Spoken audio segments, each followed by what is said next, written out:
ఇది ఒకటి. ఇగో ఇలా నేను ఇగో వానపాపు ఇంటి కలం వచ్చినాయి చూసారా. ఓకే, ఇప్పుడు మీకు ఒక చూపిస్తా. ఇగో ఇంటి కలం ఒక్కాయి కలం వచ్చాయి. ఎక్కబెట్ట 1 2 3 4 5 6 7 8 9 10 11 12 13 14 15 16 17 18 19 20 21 22 24 25 26 27 28 29 30 31 32.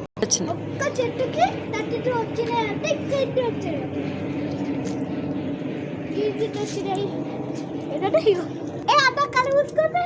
వాటిలో ఒక బ్యూటిఫుల్ లోత్ వచ్చింది. ఇగో చిల్లి పెట్టుకోండి చూడండి. ఇగో ఒక పచ్చిమిరపకాయ వచ్చింది కానీ